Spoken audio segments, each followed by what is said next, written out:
अरे ये क्या, भगवान जगन्नाथ चोरी के लिए निकल पड़े। पुरी में उस रात मंदिर के पुजारी कांप रहे थे। दरवाजे खुले थे, भोग गायब था और मंदिर के बाहर नंगे पांव एक छोटा सा बच्चा रोता हुआ बैठा था। लोग चिल्ला रहे थे, भगवान नाराज हो गए, भगवान नाराज हो गए, भगवान नाराज हो गए। लेकिन किसी ने नहीं देखा कि उस बच्चे ने कांपती आवाज में बस इतना कहा, आज मेरे दोस्त को भूख लगी थी। और तभी किसी ने फुसफुसा कर कहा, ये बालक भगवान जगन्नाथ का दोस्त कैसे हो सकता है? हाँ, ये असंभव लगता है, कुछ तो गड़बड़ है। पुरी के उसी विशाल मंदिर के पीछे, जहाँ रोज घंटियां बजती थीं, जहाँ फूलों की खुशबू रहती थी, वहाँ एक छोटा सा कमरा था। वो कमरा किसी पुजारी का नहीं था, किसी राजा का नहीं था, वो था नीलू का। नीलू की उम्र कोई ठीक ठीक नहीं जानता था। कुछ कहते थे 5 साल, कुछ कहते थे 7। नीलू अनाथ था, न माँ न बाप न कोई घर। जब लोग पूछते तू कहाँ रहता है, तो वो मुस्कुरा कर कहता, यही बाबा के घर। लोग हंसते थे, पर नीलू सच कह रहा था। हर सुबह जब मंदिर के कपाट खुलते, नीलू सबसे पहले पहुंच जाता। वो झाड़ू नहीं लगाता था, वो फूल नहीं चढ़ाता था, वो बस जगन्नाथ जी के सामने बैठकर धीरे से कहता, आज आप जल्दी मत जाना। जैसे कोई दोस्त दूसरे दोस्त से बात करता है। कभी कभी वो शिकायत करता, कल आपने मुझे सपने में भी नहीं बुलाया। कभी हंसता, आज आपके लिए नई कहानी लाया हूँ। पुजारी देखते थे पर अनदेखा कर देते थे। उनके लिए नीलू बस एक अनाथ बच्चा था, पर नीलू के लिए जगन्नाथ ही सब कुछ थे। वो दिन जब सब कुछ बदलने वाला था। उस दिन बारिश बहुत जोर से हो रही थी। भोग की तैयारी देर से हुई, पुजारी परेशान थे, भीड़ ज्यादा थी। नीलू को उस दिन प्रसाद नहीं मिला। वो मंदिर के कोने में चुपचाप बैठा रहा, आंखें नीचे, पेट खाली। रात होने लगी। मंदिर बंद होने से पहले नीलू धीरे धीरे उठा और जगन्नाथ जी के सामने गया। उसकी आवाज कांप रही थी, आज आप खाना मत खाना, क्योंकि आज मेरे दोस्त को भूख थी है। एक पुजारी गुस्से में बोला, चल हट, ये भगवान है। नीलू ने सिर झुका लिया, पर जाते जाते धीरे से फुसफुसाया, अगर आप नहीं आए तो आज मैं सो नहीं पाऊंगा। वो रात जब चोरी हुई, आधी रात, मंदिर शांत था। अचानक शोर मचा, भोग गायब है। लड्डू, फल, मिठाई सब नहीं थे। पुजारी दौड़े, दरवाजे बंद थे, ताले सही थे, कोई बाहर से नहीं आ सकता था। तो फिर तभी किसी ने देखा, मंदिर के बाहर नीलू बैठा था। उसके हाथ में आधा लड्डू था और आंखों में डर। भीड़ इकट्ठा हो गई। कोई चिल्लाया, भगवान चोरी करने निकल पड़े। कोई बोला, ये बच्चा चोर है। नीलू कांपने लगा। उसने बस इतना कहा, उन्होंने खुद दिया। पुजारी गुस्से में बोले, भगवान खाना नहीं देते, तू चोरी करता है। नीलू रो पड़ा। उसने जमीन पर बैठकर जोर से कहा, आप लोग नहीं समझते। भीड़ शांत हो गई। नीलू बोला, दोस्तों, जब मुझे डर लगता है वो आते हैं, जब भूख लगती है वो हंसाते हैं। आज उन्होंने कहा तुम सो जाओ, मैं देख लूंगा। सन्नाटा। लेकिन यही कहानी खत्म नहीं होती। उसी पल मंदिर के अंदर से घंटी अपने आप बज उठी और जगन्नाथ जी की आंखों से जैसे चमक निकल पड़ी। पुजारी पीछे हट गए। किसी ने कांपते हुए कहा, अगर बच्चा झूठ नहीं बोल रहा तो इसका मतलब भगवान सच में किसी की मनोकामना पूरा करने निकल पड़े थे। लेकिन सवाल अब भी था, भगवान किसी की सुन लेते हैं और किसी की नहीं। ऐसा क्यों? क्या अगला दिन नीलू के लिए चमत्कार लाएगा या सबसे बड़ी सजा? जब लोगों ने सोचा अब अच्छा होगा, लेकिन भगवान ने सबसे कठिन रास्ता चुना। अगली सुबह जब सबको लगा अब चमत्कार होगा, पुरी में सुबह होते ही खबर फैल गई। रात भगवान ने भोग खुद बाहर भेजा। एक बच्चे के लिए भगवान चले आए। अब तो इस बच्चे की किस्मत बदल जाएगी। मंदिर के बाहर भीड़ थी। लोग नीलू को देखने आए। कोई सिक्का दे रहा था, कोई मिठाई, कोई सिर पर हाथ फेर रहा था। नीलू बस चुप था। वो बार बार मंदिर के दरवाजे की तरफ देख रहा था, जैसे किसी का इंतजार हो। नीलू की एक ही जिद। एक पुजारी ने पूछा, बोल बेटा, क्या चाहिए? नीलू ने सिर हिलाया, कुछ नहीं। नीलू बोला, बस आज रात भी वो आएंगे ना? पुजारी चुप हो गया, क्योंकि वो नहीं जानता था कि भगवान हर रात किसी के लिए आते हैं या नहीं। पहला झटका जब सब उल्टा हो गया। दोपहर होते होते मंदिर समिति की बैठक हुई। कुछ बुजुर्ग पुजारी बोले, ये बच्चा गलत परंपरा बना रहा है। लोग भगवान से दोस्ती समझने लगेंगे। भक्ति डर से नहीं, नियम से चलती है। और फिर फैसला हुआ, नीलू को मंदिर से निकाल दिया जाएगा। शाम होते ही एक पुजारी नीलू के पास आया। अब तुम यहाँ नहीं रह सकते। नीलू ने धीरे से पूछा, तो वो मुझे कहाँ मिलेंगे? पुजारी ने जवाब नहीं दिया। वो पल जब सबको लगा अब अच्छा होगा। लोगों ने सोचा अब बच्चा बाहर जाएगा, कोई सेठ उसे गोद ले लेगा, अब इसका जीवन सुधरेगा। लेकिन किसी ने नहीं देखा कि नीलू मंदिर के बाहर पत्थर पर बैठकर खामोशी से रो रहा था। वो रोते हुए नहीं बोला, वो डरा हुआ था। रात जब भगवान नहीं आए, पहली बार नीलू मंदिर के अंदर नहीं था, वो बाहर बरामदे में लेटा था। आसमान में बादल थे, हवा ठंडी थी। नीलू ने आंखें बंद की और धीरे से कहा, आज आप आओगे ना? कोई जवाब नहीं, घंटियां नहीं बजी, कोई आहट नहीं। नीलू ने फिर कहा, अगर मैंने कुछ गलत कहा हो तो माफ कर देना। लेकिन उस रात भगवान नहीं आए। दूसरा झटका, जब लोग डर गए। अगली सुबह मंदिर में कुछ अजीब हुआ। भोग बना लेकिन स्वाद कड़वा था। पुजारी हैरान। फिर दूसरे दिन फूल मुरझा गए। तीसरे दिन घंटियां अपने आप बीच में रुक गईं। लोग फुसफुसाने लगे, बाबा नाराज है, बच्चे को निकालना ठीक नहीं हुआ। लेकिन तब तक नीलू कहीं और जा चुका था। नीलू का नया रास्ता, जहां सबको लगा अब अच्छा होगा। एक सेठ ने नीलू को अपने घर ले लिया। बड़ा घर, नरम बिस्तर, भरपेट खाना। लोग बोले, देखो भगवान ने दे दिया, अब सब ठीक है। लेकिन पहली रात नीलू बिस्तर पर बैठा रहा, खाना नहीं खाया। सेठ की पत्नी बोली, क्या हुआ? नीलू बोला, यहाँ वो नहीं आते। यहाँ वो नहीं सब आते। हंस पड़े। सबसे बड़ा ट्विस्ट, जहाँ सब गलत साबित हुआ। तीसरी रात नीलू तेज बुखार में कांप रहा था। डॉक्टर आए, दवा दी, लेकिन नीलू बार बार बड़बड़ा रहा था, मैं गलत जगह आ गया, वो मुझे यहाँ नहीं ढूंढ पाएंगे। सेठ डर गया। उसी रात मंदिर में घंटी अपने आप जोर से बज उठी और मुख्य पुजारी बेचैन होकर उठ बैठे। उन्हें सपना आया। जगन्नाथ जी बोले, जिसे तुमने बाहर किया वो मेरा है। सुबह होते ही सेठ नीलू को लेकर मंदिर भागा। लेकिन सवाल ये था, क्या नीलू जीवित रहेगा? क्या भगवान वापस आएंगे?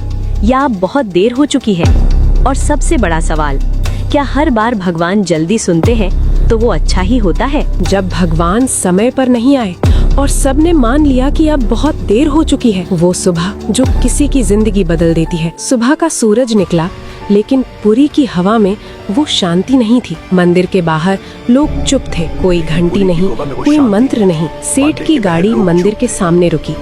नीलू अंदर था, कमजोर, तपता हुआ, आंखें अध खुली। मुख्य पुजारी आगे बढ़े। जल्दी करो, डॉक्टर फुसफुसाए, बच्चे की हालत बिगड़ रही है। नीलू ने अचानक आंखें खोली। उसकी आवाज बहुत धीमी थी, आज वो आएंगे? किसी के पास जवाब नहीं था। मंदिर के अंदर, जहां सब कुछ गलत लग रहा था, नीलू को गर्भगृह के पास लाया गया, वो जगह जहां आम लोगों को जाने की इजाजत नहीं होती। पुजारी कांप रहे थे, ऐसा पहले कभी नहीं हुआ था। नीलू ने आंखें बंद की और बहुत धीरे से बोला, अगर आप नहीं आए तो मैं सो जाऊंगा। ये सुनकर एक बुजुर्ग सेवायत रो पड़े। जब लोगों ने पहली बार भगवान से सवाल किया, भीड़ के बीच एक आदमी चिल्लाया, अगर भगवान दोस्त है तो अब कहाँ है? किसी और ने कहा, क्यों भगवान बंदों से भी देर कर देते हैं? पहली बार पुरी में लोग भगवान से सवाल कर रहे थे और भगवान अब भी चुप थे। वो क्षण जब सबको लगा अब अंत है। नीलू की सांसें तेज हो गईं, हाथ ठंडे पड़ने लगे। डॉक्टर ने सिर हिलाया, हम कुछ नहीं कर सकते। सेठ की पत्नी फूट फूट कर रो पड़ी। पुजारी ने आंखें बंद कर ली। अगर भगवान दो तो थे तो उन्होंने इसे नैने क्यों दिया? और उसी पल नीलू ने मुस्कुरा दिया, बहुत हल्की मुस्कान। उसने फुसफुसा कर कहा, वो आ गए। सब चौंक गए। कहाँ? किसी ने पूछा। नीलू बोला, पीछे। उसी पल मंदिर के भीतर तेज हवा चली, दिए कांपने लगे, घंटी अपने आप बज उठी। लेकिन जगन्नाथ जी की मूर्ति हिली नहीं। कोई चमत्कार नहीं, कोई रोशनी नहीं। लोग भ्रम में थे। अगर भगवान आए हैं तो दिख क्यों नहीं रहे? सबसे दर्दनाक मोड़, नीलू की सांस अचानक थम गई। डॉक्टर ने कलाई छोड़ी, धीमी आवाज में बोला, अब नहीं, मंदिर में एक साथ कई चीखें उठी। सेठ घुटनों पर गिर पड़ा। पुजारी फूट फूट कर रोने लगे और उसी पल एक पुजारी ने कांपती आवाज में कहा, अगर भगवान दोस्त थे तो उन्होंने इसे मरने क्यों दिया? चुप्पी जो जवाब से ज्यादा भारी थी। नीलू का शरीर शांत था, चेहरे पर डर नहीं था, बस एक अजीब सी शांति। मंदिर के बाहर लोग बैठ गए, कोई बोल नहीं रहा था। पुरी ने पहली बार भगवान की चुप्पी को इतना भारी महसूस किया। सवाल जो अब सबके थे, क्या भगवान देर कर गए? क्या दोस्ती भी नियमों से हार गई? क्या भगवान सिर्फ देने आते हैं या कभी लेने भी? और सबसे डरावना सवाल, अगर भगवान ना आए तो विश्वास का क्या? रात होते ही मुख्य पुजारी को एक और सपना आया, लेकिन इस बार भगवान मुस्कुरा नहीं रहे थे। उन्होंने बस इतना कहा, तुम सब ने सोचा मैं देर कर गया, लेकिन तुम नहीं जानते मैं उसे लेने नहीं छोड़ने आया था। मैं उसे लेने नहीं छोड़ने आया था। वही रात जब सपना सिर्फ सपना नहीं था। नीलू के जाने के बाद पूरी उस रात सो नहीं पाई। मंदिर के आंगन में अजीब सी ठंडक थी। दिए बुझ चुके थे, लेकिन हवा में अगरबत्ती की खुशबू अब भी थी। मुख्य पुजारी अपने कमरे में बैठे थे। आंखें खुली थीं, लेकिन मन कहीं और था। उन्होंने पहली बार अपने जीवन में भगवान से कुछ नहीं मांगा, बस पूछा, अगर वो आपका था तो आपने उसे हमसे क्यों छीन लिया? उसी क्षण उनकी आंख लग गई और उन्होंने खुद को मंदिर के गर्भगृह में देखा। सब कुछ वैसा ही था जैसा रोज होता है। मूर्ति वही, दिए वही, फूल वही, लेकिन एक फर्क था। जगन्नाथ जी आज सिंहासन पर नहीं थे, वो नीचे खड़े थे और उनके पास नीलू बैठा था। नीलू वैसा नहीं जैसा सबने देखा था। नीलू अब बीमार नहीं था, कमजोर नहीं था। उसके कपड़े साफ थे, चेहरा शांत था। वो हंस रहा था और जगन्नाथ जी उसके बाल सहला रहे थे। पुजारी कांप गए। उन्होंने पूछा, अगर नीलू आपके पास है तो उसका शरीर? अगर नीलू आपके पास है तो उसका शरीर? भगवान ने उनकी तरफ देखा। उनकी आंखों में न गुस्सा था न करुणा, बस सच्चाई। भगवान बोले, तुम सब ने समझा मैं देर कर गया, लेकिन नीलू को कभी देर नहीं लगी। पुजारी रो पड़े। तो फिर वो क्यों गया? प्रयू, भगवान जगन्नाथ ने धीरे से कहा, क्योंकि वो रुकने नहीं आया था। भगवान बोले, नीलू इस जीवन में कुछ पाने नहीं आया था, वो भेजा गया था ताकि तुम सब भक्ति और डर में फर्क समझ सको। पुजारी ने कांपते हुए पूछा, पर उसने तो बहुत सहा। भगवान की आवाज और गहरी हो गई, जिसे मेरा मित्र बनना हो उसे मेरा अकेलापन भी समझना पड़ता है। पुजारी ने वही सवाल दोहराया जो सबके मन में था। आपने कहा था आप उसे लेने नहीं छोड़ने आए थे। भगवान जगन्नाथ मुस्कुराए। हाँ, नीलू को इस दुनिया से नहीं, तुम्हारे भ्रम से छोड़ा। नीलू की आखिरी इच्छा। भगवान ने नीलू की तरफ देखा। नीलू बोला, अब वो मुझे भूलेंगे ना? अब वो मुझे भूलेंगे ना? भगवान ने सिर हिलाया। नहीं, लेकिन वो मुझे ढूंढेंगे गलत जगहों पर। नीलू मुस्कुराया। कोई बात नहीं, जब कोई बच्चा रोएगा तो आप वहाँ रहना। भगवान की आंखें पहली बार नम हुई। पुजारी की आंख खुली। सुबह हो चुकी थी, लेकिन मन अब वैसा नहीं था। उन्होंने तुरंत मंदिर के सभी सेवायतों को बुलाया और कहा, आज से मंदिर में कोई बच्चा बाहर नहीं सोएगा। आज से भक्ति डर से नहीं चलेगी। उसी दिन एक अनाथ बच्ची मंदिर के बाहर मिली। वो रो रही थी। पुजारी ने उसे गोद में उठाया और पहली बार जगन्नाथ मंदिर में एक छोटा सा कमरा बच्चों के लिए खोला गया। लोग बोले, नीलू चला गया, लेकिन सच्चाई ये थी, नीलू अब हर जगह था। कहानी अब सवाल नहीं पूछती, वो चुप करा देती है। लेकिन अभी भी एक चीज बाकी है। अगर नीलू सिर्फ संदेश था, तो असली बदलाव कब आएगा? क्या भगवान सच में किसी की मनोकामना जल्दी और किसी की देर से पूरी करते हैं? चमत्कार जो दिखा नहीं, लेकिन सबको बदल गया। उस सुबह पुरी में कुछ भी अलग नहीं दिख रहा था। सूरज वैसे ही निकला, घंटियां वैसे ही बजी, भीड़ वैसे ही आई, लेकिन जिनकी आंखें खुल चुकी थीं, उन्हें सब कुछ अलग लग रहा था। मुख्य पुजारी पहली बार भीड़ से पहले मंदिर के बाहर खड़े थे, वहाँ जहाँ नीलू बैठा करता था। नीलू की जगह पर आज एक छोटा सा कपड़ा रखा था। उस पर फूल नहीं थे, दिया भी नहीं था, बस एक साधारण सी चटाई। एक सेवायत ने पूछा, ये किसके लिए है? पुजारी ने कहा, उसके लिए जो आ जाएगा। धीरे धीरे फैलती बात।